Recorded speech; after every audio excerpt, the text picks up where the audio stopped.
Welcome to Find Myself Free, the podcast, where we break up with booze, balance our hormones, and heal from the inside out. I'm Ellie Young, certified alcohol-free life coach and functional nutrition practitioner in training. And I'm here to help you break free from the drinking cycle and unlock your best health. After decades of gray area drinking, I was fascinated by my own capacity for change. Now I've made it my mission to pay this gift forward by sharing the biggest game-changing lessons from neuroscience to positive psychology to functional nutrition, all so you can take back your power, balance your hormones, use food as medicine, and feel better than ever. Sobriety is just the beginning. Let's heal, thrive, and create a life you love. Let's dive in. Before we dive in, can we just be honest for a second? You're here because you're sober curious, or maybe you're ready to take a real break from drinking and you want support that actually sticks. And if you're like a lot of us, you've already tried some things. You read the Quit Lit, maybe you've signed up for a course, maybe you've done the 30-day resets, and yet nothing has really stuck. I was the same. And it's not because you're weak. It's because those tools weren't working with your body. They were working against it. I want to invite you into something completely different. Stop Drinking with Cycle Syncing. It's the first program designed to help you take a break from alcohol by syncing with your hormones. So you're flowing with your body's natural rhythm instead of fighting it. Did you know there are actually 2 times each month when you are biologically more vulnerable to cravings, over drinking, or even relapse? Your dopamine sensitivity literally shifts during your cycle, making you want pleasure and connection more. And if you don't know it's coming, it can catch you off guard. That's the kind of life-changing awareness you will build inside this program. You'll get cycle-synced meal guides, detox strategies, weekly pep talks, and real support, all personalized to your biology, not random willpower hacks. Right now, you can grab $50 off with the code GIVEME50, but only through April 28th. DM me the word ready, or you can go to my website, findmyselffree.com, and sign up for the Stop Drinking with Cycle Syncing course. This isn't about quitting drinking. It's about leveling up how you feel every single day. Let's go. Hey, everybody, and welcome back to another episode of Find Myself Free, the podcast. Today, I'm going to be taking you kind of behind the scenes of what I'm doing when I actually coach somebody to change their relationship to alcohol. So I'm in the process of getting recertified for my certification through This Naked Mind. This is Annie Grace's program. It's the program I'm trained in. It's the program that actually I got alcohol free with. I read her book. I actually didn't go through any of her programs, but I did later become a coach through her certification program because the science behind this methodology is so incredibly powerful. And that's why I love getting recertified every year, because I have to go back and review this information and fine tune my coaching skills and fine tune the tactics and the methodologies that we use to actually help people have these kind of breakthroughs. It is so completely different than a typical AA program or a rehab or any other kind of detox or challenge that you're going to do to stop drinking, because we really do try and get to the root cause, the root emotion that is driving your drinking behavior. And again, a lot of people, shy away from this type of thing because there's so much shame attached to the idea that you could have some sort of dependence or addiction on alcohol. And I want to kind of just say, hey, this is such a health move for you. It's 2025. There is so much science coming out about just how bad alcohol is for you. So forget this idea of evaluating your relationship and deciding whether or not you quote unquote have a problem or not, or a dependency or not, or whether or not you're as bad as this person or not. And instead explore it as just kind of this wellness opportunity. And this method is so science-based, and the reason people like gravitate towards it so much is because when this switch is flipped, you can completely remove your desire to drink. It happens overnight. It does not make the process of living an alcohol-free life maybe less awkward, but that desire, that tug of war that's going on in your brain, it actually removes that part of it. You get to put the rope down, the tug of war rope down, and you're like, okay, I don't want to do this thing, and I'm actually able to not do it. And that process is called, the reason it works is called a method called affective liminal psychology. This is the reprogramming of your subconscious beliefs, the stuff that you're unaware is even going on below the surface, right? This is why there is that tug of war in the first place, is you're consciously saying, I don't want to drink tonight. I want to take a break. I want to feel good tomorrow. I have all these goals I want to do. Alcohol keeps getting in the way. Before you even get to this place where you're like, I want to quit forever, how about just like taking a break over a weekend or taking a 30-day break, right? And then when we meet all that resistance, that is your subconscious and conscious fighting with one another. That is the tug of war.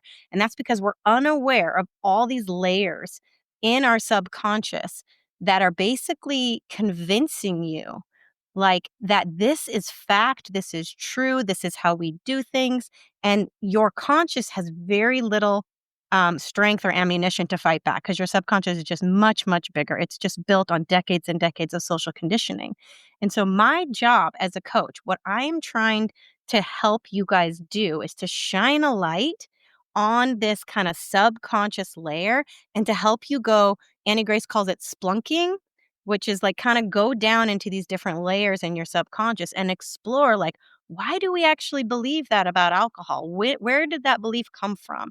Oh, okay. Well, look, we had these experiences and we had these types of inputs coming in all throughout our life.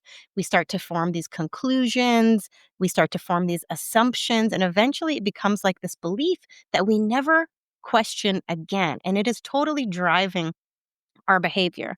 So I'm going to break down affective liminal psychology and why it's so powerful and why you don't have to just use it for changing your relationship to alcohol. You can literally apply it to any sort of behavior change that you want to make. And I have used it with food. I had used it with nutrition. There is so much overlap between changing one's relationship with alcohol and changing one's relationship with food as a woman.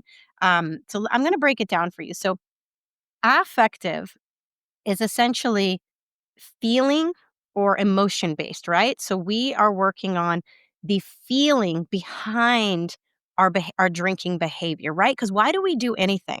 Because we feel like it, right? We don't really understand our behavior. We're just like, well, that's what I felt like, or I don't feel like doing that today, right? It stems from an emotion, and our thoughts are things. So this emotion, this like actual emotional response, it's hormone based. It's creating chemical release in our brain, and we feel a certain way. But if we back up, that is stemming from a thought. Thoughts are things. They are chemical reactions in our brains. Our brains are forming structures, and then they're releasing these hormones that allow for that emotional experience in our brain, right? So that thought is fueling that emotion, which is now driving our drinking behavior. So where we try to go back and is try to change that thought. And that thought exists kind of in this space in between, right? It exists in the space between. This is liminal, right? This is the transformation part of this process, right? It is the space in between our subconscious and our conscious. So, what happens here is that we are going back, trying to dig through these layers of our subconscious and start to understand where the genesis of this thought or this belief about alcohol is coming from. And then in that liminal space, where it's transitioning into our conscious, can we start to tweak that thought into one that better serves us? Because we haven't questioned that thought. Oh, I drink to relax. That's what we do. That is what I've been conditioned to do my entire life. There are so many stories and so many messages that we have been fed throughout our entire life that the idea of alcohol means relaxation. There's happy hour. There's cocktails on the beach for vacation. There is, oh, you've had a really hard day at work, you're stressed out, here's your drink, right? It's infinite. It's infinite messages that we have been faced, but we've never questioned it. It's literally an impulse in our brain. We're not even aware of that thought that's coming up, but it's triggering an emotional response in us, which is triggering craving, which is now triggering a behavior. And where we get stuck is where we are just trying to meet that craving head on and try and willpower our way through it. And we struggle, we get stuck, and eventually we cave, and then there's all sorts of different shame and baggage associated. Why can't I do this? And of course, there is also the hormonal cycle for women, which I get into a lot on another episode. But essentially, whether your emotional response to your attempt to stop drinking is being influenced by your hormones, being influenced by the phase of the cycle that you're in. If you're interested in that, of course, please go check out my first of its kind program, Stop Drinking with Cycle Syncing, where I help you use cycle syncing, basically using your hormonal map of your cycle to be a filter for how you're approaching um, taking that break from alcohol. It's incredible work, and I love teaching it. Um, so the psychology part of this is that we are going to be rewiring these thoughts, right? We are going to be we are working on the feeling, the emotion behind our drinking behavior. Why? Because we feel like it, right? And then we're working in this liminal space, the space between our subconscious and our conscious. And then we are going to be rewiring those thoughts as they come up, okay? So the liminal path, Annie Grace loves acronyms, and all my training is like built into these acronyms and stuff. So it really does help you remember it, and it helps me teach it as well. So bear with me, because as I teach, it actually helps me relearn what I am learning as I learn how to explain it myself, right? So the liminal path, again, this is this space in between your subconscious and your conscious. It is P. It is about perspective. So much of what I'm doing as a coach is trying to understand your perspective. And your perspective is essentially formed from all of the inputs coming into your world, your upbringing, the stories you're telling yourself, your narrative, right? The cultures you live in, all of your experiences, right? It's this huge culmination of basically your viewpoint in the world, right? And I can't do my job as a coach until I understand your perspective, right? And so a lot of times that is you telling me your story. I drink because of this. This happened to me, and this is part of my drinking story now, right? Of course, my perspective, my drinking story was stemming from the pandemic and trying to homeschool my two boys and basically pickling myself through that as my son with ADHD was screaming and crying, and I was screaming and crying, and just all the uncertainty and, dark times that we faced during that time. That's when my drinking reached an all-time high. That was my perspective, right? And coming into that, that's the stuff I shared with my coach, right? And again, we have to recognize that our perspective isn't always reality. And so the next step in this path, the A in path, is awareness. My job is to help you step back from your perspective just wide enough, just far enough back, so that you can create awareness of your own perspective and be like, okay, I am doing these things. This is my program because, okay, these things happen to me, and creating this type of awareness that you are not necessarily your thoughts. You are not your thoughts. You are not your feelings, right? You can take a step back and you can observe yourself, and you can observe it like you're watching it like from the nature channel. Like, oh, look at Ellie. This is her pattern. This is her habit. This is what she does, right? And that step into awareness, this conscious knowledge of your perspective, can be disconcerting, right? It can be an uncomfortable place to be, because a lot of people stop to feel like, well, I had no power before over my situation. This is my situation. And so this conscious step back into observing yourself, you start to recognize your power. You start to go, oh, I have a say in this. This isn't like I can actually tweak the way I see this. I can tweak my behavior. I have so much more power. And a lot of people want to stay powerless. They want to be like, no, no, no, no, no.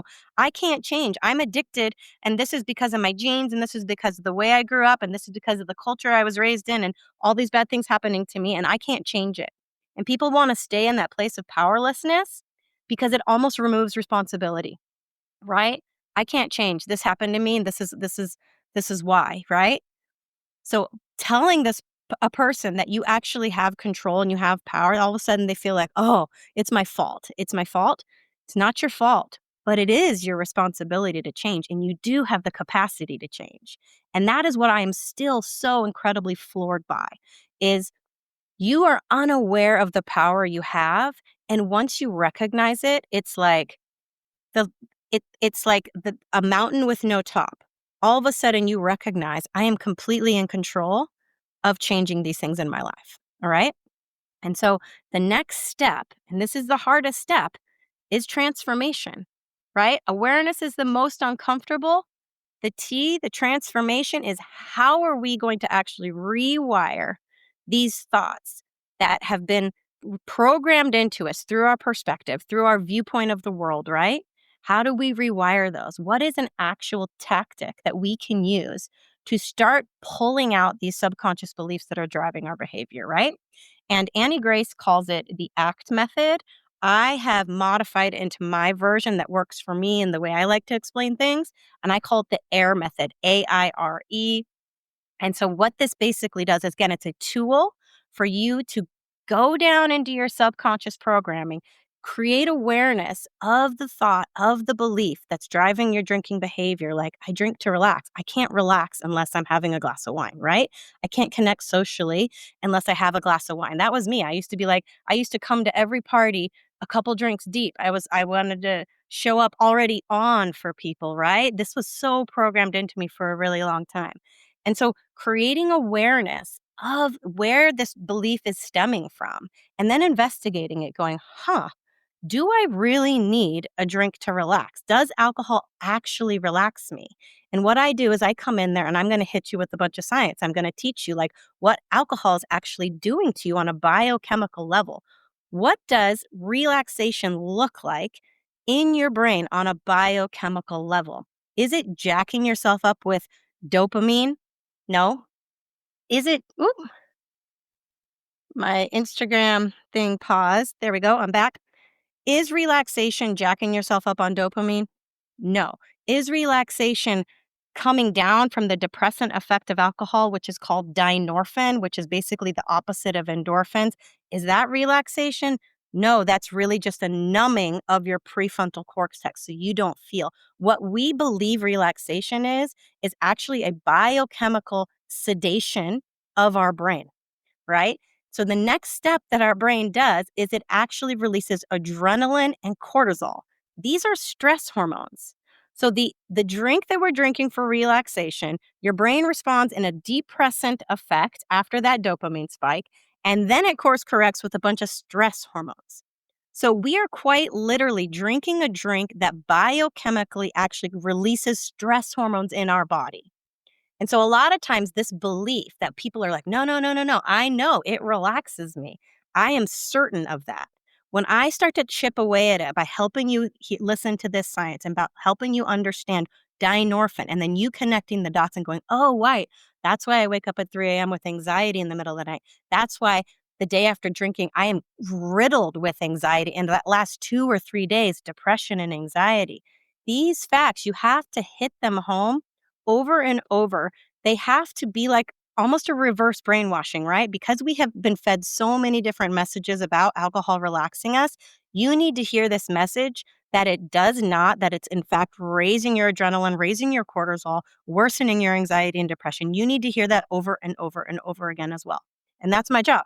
That's why inside my programs, I have these 2-3 minute videos that when you are feeling like a craving coming on, you can just listen to a couple of these videos that are like little pep talks of going, oh yeah, that's right. That's actually what alcohol does to me. And where this is in the AIRE method, right? So we're creating awareness of our belief. We're investigating that belief. When I think alcohol helps me relax, how do I behave? Well, I go and I reach for the bottle the second I feel stressed, the second I come home from work and I'm annoyed, the second my kids are bugging the shit out of me, right? That's how I behave when I believe that thought, right? The next step in this is we have to replace that thought. We have to rewire a new one. And this takes repetition and this takes intentional work, right? And so a lot of the process that I go through with my clients is this AIRE method. It is, hey, sit down and I want you to write down all of the reasons you drink. And I want you to connect those to a belief about alcohol. oh, because I drink because of this, I drink because of this, I drink because of this. And you're going to get it down to like a couple core beliefs about alcohol. And then we're going to investigate them and then we're going to replace them. Once we prove that this belief isn't really true, we just did that, we just proved that it's not really relaxing you, what would relax me? Okay, alcohol does not help me relax. It actually worsens my anxiety and depression, right? That's how we replace that thought.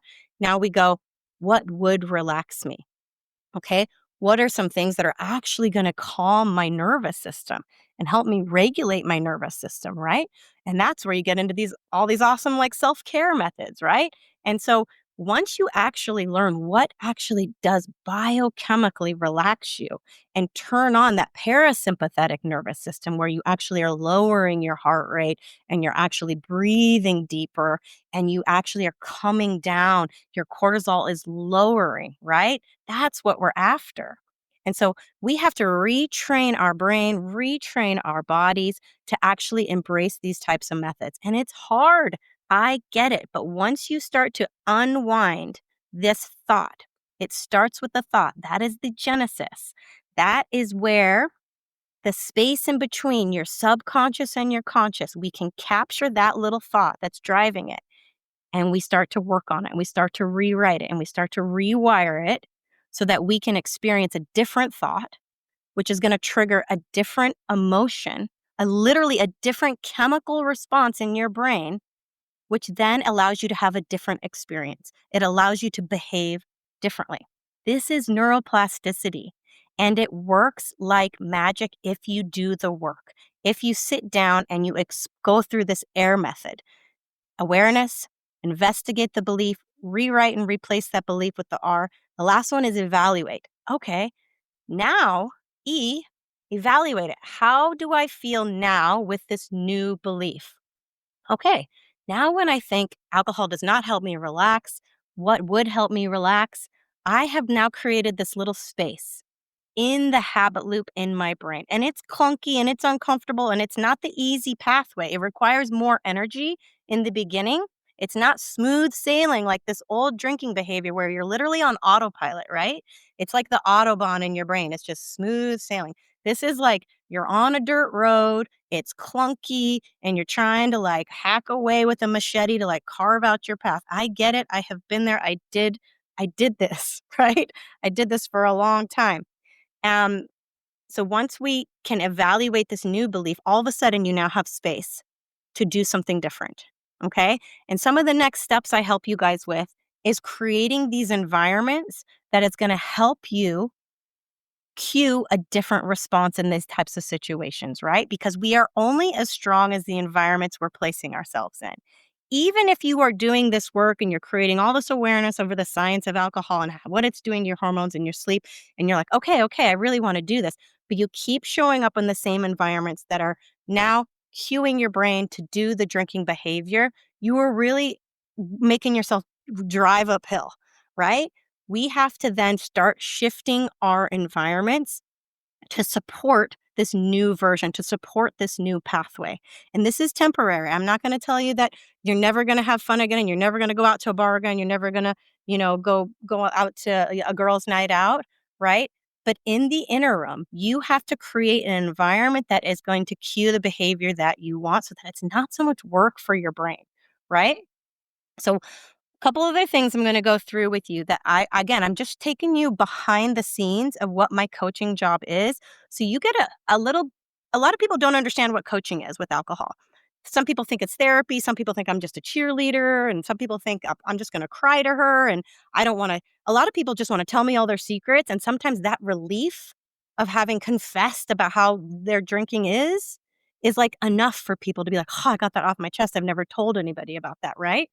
Um, but there is so much more going on behind the scenes that I'm working on. And I'm going to tell you a couple other tactics that I'm using. And another layer to this is called the systems of self. And again, this is me helping you understand how your programming is working, how it's driving your behavior to do what you do, right? So one, I'm assessing your inputs. What is the content you're consuming? What is the world that you're living in? What is your job like life? What is your home like life? What is your relationship to alcohol right now, right? And what is your history with alcohol? That is all the stuff that's inputs. That's your perspective too on the world that I'm now assessing, right? Number two, I'm assessing your energy resource. How are you driving yourself to make this change? A lot of people show up and they are kind of beating themselves up a lot. There's a lot of shame driving this behavior change. There's a lot of guilt, and there's a lot of like, I'm gonna fix this, right? This is how I was with my drinking. I was like, I'm too smart for this. I work too hard. I am so disciplined. I can fix this, right? And so that energy, the energy that you're showing up to this type of behavior change, it can either be really toxic and depleting. It might work. It might even be effective for a time, but it comes at such a huge cost, right? It depletes you, and eventually you are like, man, I'm making it, but I am like gripped on. I am like holding on for dear life, and I'm afraid, and it's stemming from fear, and it's stemming from scarcity and all these things, right? So I am trying to assess where your energy is coming from and help you shift into a place where it's coming from abundance, where it's coming from joy, where it's coming from a lightness, where we are curious, where we are compassionate, instead of this just like, I'm just gonna, if I just hate myself enough, if I put myself through enough hardship, that like, then I'll change, right? We have to shift. And this energetic shift, it can really be a tipping point for people. That is why all of this work is led with a lot of curiosity and a lot of compassion, right? We are not here to say like, yeah, you're a shitbag. Like, yeah, you shouldn't be doing that. And like, how could you? Like, by the way, I've heard every story under the sun, and I've probably done it myself. So you're in good company if you want to confess something to me and use that as like your fuel to motivate you to do this. Almost every person that shows up to coach with me is coming from a place of guilt and shame. And so what I'm trying to do is help you shift into a place of like connecting with that future self. Just the fact that you showed up to coaching means you believe that there's a better version of yourself out there, and that alcohol might be the thing that is blocking you from getting there, right? I am helping you connect to that person so that you can continue to open pathways in your consciousness that is going to allow you to make the next right choice and head in that direction, okay? It's an energetic shift, and I am monitoring that with you guys all the time. Another thing I assess all the time is your patterns and your feedback loops. So your patterns are the way you're talking to me, the way you're sharing your story with me. Are you coming from, and a lot of times this is a ping pong, and there is no right or wrong. This is natural human behavior. But again, my job is to listen and to help you create awareness of it. Are you in a pattern of judging and blaming others for your situation, right? Are you in a place of like what's right and what's wrong? I was big. I was big in this one. I was like, there is a right way to live my life and there is a wrong way to live my life. And I used to be like, if I'm a good girl and I'm doing all these things right, like my life should unfold and everything should work great for me. And then if I was being bad and I was drinking, I was like, you're wrong, you're bad, you're a bad mom, all these things, right? So shifting out of that. And again, there is no good or bad. This is natural human behavior. But me helping you create awareness of it is one of those tools that you can now use to step back and observe yourself so that you can start to recognize your power in tweaking the situation, right? Another thing that is so important in this system of self are your feedback loops, right? So an example of a reinforcing, or what some people would call a positive feedback loop, is if you decide, I don't want to drink tonight, and then you wake up the next morning and you have no hangover and you're like, oh my God, I have so much energy, I feel so good. That's a positive feedback loop. You got that. You're like, okay, I'm going to try and do that again tonight because it feels so good, right? However, there could be what's called it's a balancing feedback loop. Some people call it a negative feedback loop, but it really depends on your perspective of the situation, right? A balancing feedback loop is something that is giving you feedback to stay the same. Instead of reinforcing you and pushing you in the direction that you want to go, it's actually keeping you the same, right? And this one happens a lot with people because they say, I don't want to drink tonight, but their subconscious is saying to them, you can't have fun if you don't drink. You're going to be so bored. You're going to be so lonely. Nobody's going to want to invite you out. People are going to call you a stick in the mud, right? And so if you let those thoughts dominate and that's called confirmation bias, right? If you're believing all these things that I can't have fun, I can't enjoy myself, everyone's going to hate me if I'm not drinking, everyone's going to think I'm lame, your brain then looks for information to support that. It's going out there going, okay, how do I prove myself right here? I am bored. Oh, I am lonely, right? And so then you wake up the next day and you're looking on Instagram and you're seeing all the pictures of all the fun you think people had that night. And you're like, I missed out. God, it sucks not drinking, right?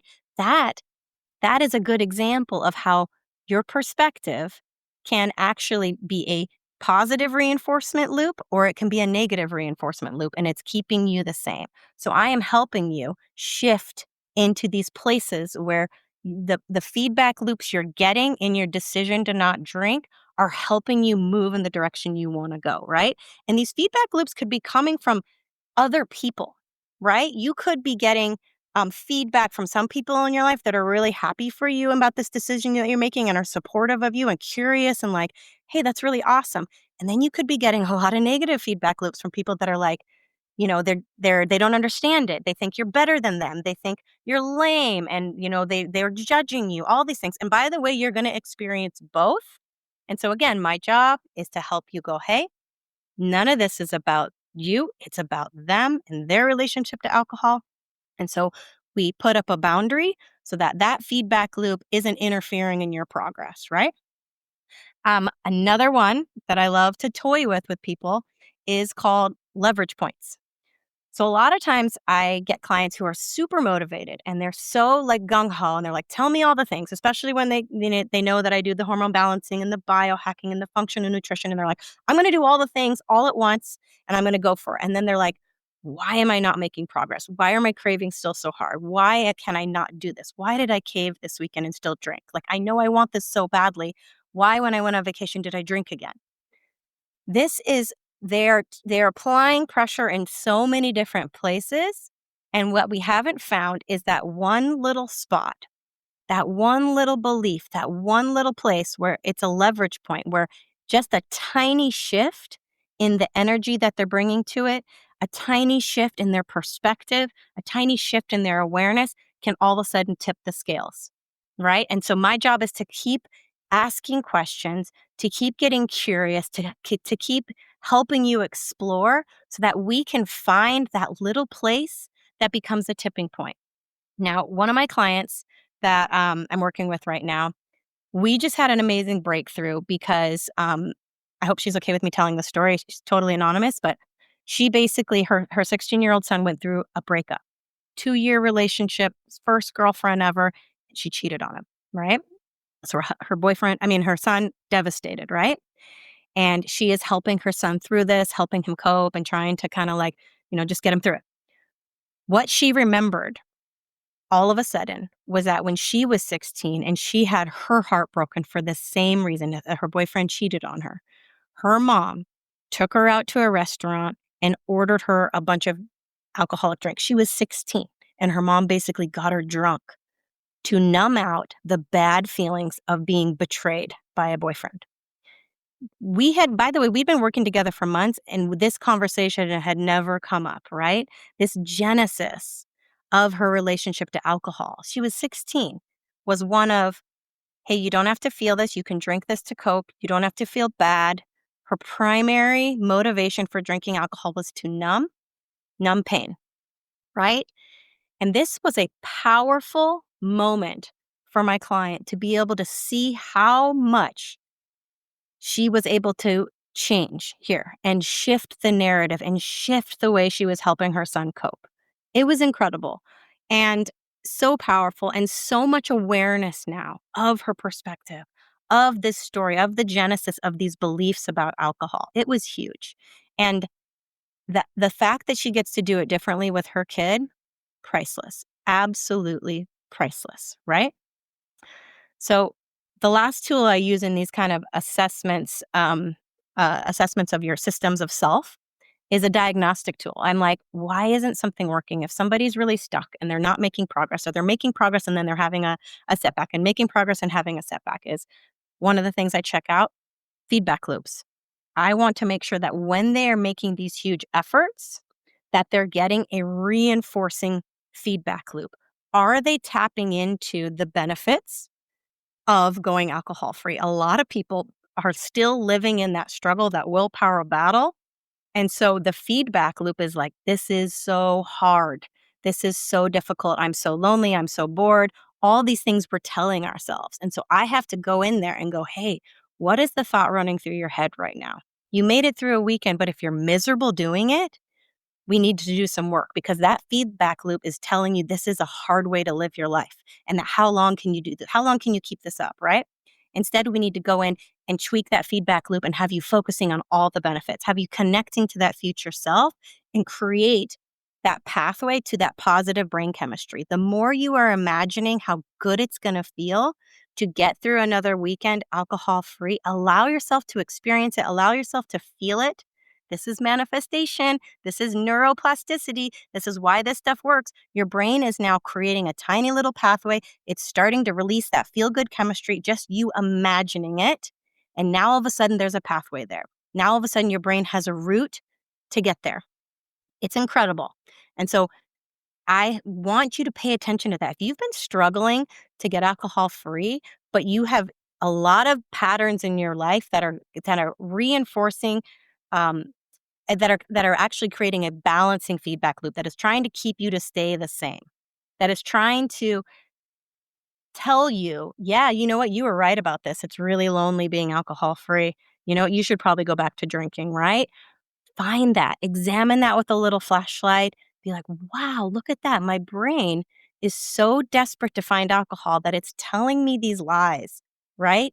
And I want you to journal the heck out of it. I want you to write down, capture this stuff. Okay, we have to bring attention to it. You have to bring focus to this kind of stuff. You can't just think it and let it go. I have journals and journals from when my original alcohol-free stuff. I have voice memos. The more you bring attention to it, the more you can start to unlock this kind of stuff. All right, though, one of the other things that I assess when I'm working with you, and this is a big one, is your readiness to change. Okay. A lot of people, when they are starting this out, they might be motivated by guilt, by shame, right? By a really, really bad hangover, by maybe a really stupid mistake that they made. And they're really like embarrassed, and they're coming from this place of just like, oh my God. Like, honestly, my alcohol free journey was coming from a place of, I didn't like how I looked. It was really superficial. I wanted to lose weight. I was bloated. I was embarrassed. And I just wanted to feel good, right? I didn't know anything about what I know now. But was I really ready to change? I don't know. Here's how you assess your readiness to change. One, you have to believe it's possible. Okay. You actually have to think, I can do this, that it's possible to live your life alcohol free. And again, I think the hardest thing for people to overcome here is that they think it has to be forever. So we don't do that. We create a really short-term goal. Let's say we're just trying to get through this weekend, right? Is it possible to get through a weekend alcohol free? Back when I first tried this, it was so hard. I could barely string together 3 days. And when I did, I was like gripping. I was like, I can't wait till I can drink again. All I thought was, as soon as I get past these 3 days, I was like, okay, I did it. I can drink again, right? I didn't learn anything, right? So believing that it's possible because you're listening to someone like me, because maybe you've seen examples of other people who have done this, and that the life can be incredible, that is a key component of being ready to change. The next one is believing that it's up to you. This one's huge because people think, oh, I can't do it right now because the schedule, because of the season I'm in, because I got this party coming up, and that's all da da da. You're waiting for all these external, things to line up to make it easier for you to do this. That doesn't exist. There will be no time. Alcohol is ubiquitous in our culture and our society. No one is going to make this easy for you. You have to do it. It is 100% up to you. So enough with the excuses. You have to double down and take control and do it. Okay? It's up to you. The last one is there has to be some urgency behind this. You have to say, I'm unwilling to continue in this way.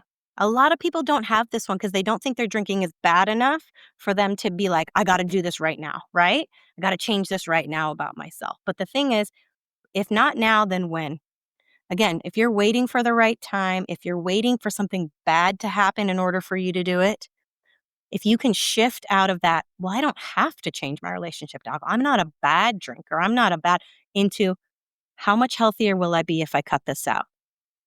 What is possible for me without alcohol holding me back, right? And a lot of people haven't even considered these things, right? Because they don't want to believe that alcohol is holding them back, but it's affecting every aspect of your health, your sleep, your hormonal balance, your mental health, your anxiety levels. One of the best things I get to hear when people have gone a couple weeks without alcohol is they're like, "Oh my God, my anxiety has vanished." What I thought was a chronic anxiety problem back when I was drinking, I thought depression was coming for me. I thought it was only a matter of time before I needed to start medicating myself, like my mother, for depression. It never came because I stopped drinking alcohol. It was like, whoa, I had no idea how much it was messing with my neurochemistry. I had no idea how much it was messing with my hormones and how much that was then messing with my mental health and my physical health and my thyroid health. Like it's just a cascading effect. And you don't know it until you give yourself enough perspective, till you remove it and you start to explore who you are without it and explore just how much of an impact, just how intertwined it is in your belief systems, in your perspective of reality. This is a game changer. I want it for you. I want to help you go through these systems of self. I want to help you create awareness of your perspective so that we can start to investigate these beliefs that are driving your drinking behavior. It sounds like so much work, right? But once you start to do it and these little unlocks happen, you're like, I'll never be the same. I will never look at alcohol the same. I will never look at my drinking relationship the same. The way I socialize, the way I experience joy, the way I connect to other people, the way I relieve my stress. Everything right now is hinging on a glass, a substance in a glass. If you want to change that, there's a way. And it's really, really cool. It's really, really powerful. And once you recognize just how powerful you are, the sky's the limit. And I love teaching it and I love getting recertified because I have to go revisit all this science and I get to geek out on it and just how incredible and powerful it is. And I want that for you. So that's all I have for you today, everybody. I hope you enjoyed it. And if you want more, you know where to find me, findmyselffree.com. If you want to work together one-on-one, set up a free call with me. I can help. You can tell me a little bit about where you're at. We can go through some of these systems and just see the framework of your relationship with alcohol and how we can begin this journey together. I also have an independent program. If you're somebody who wants to do this on your own, which is actually, that's how I was in the beginning.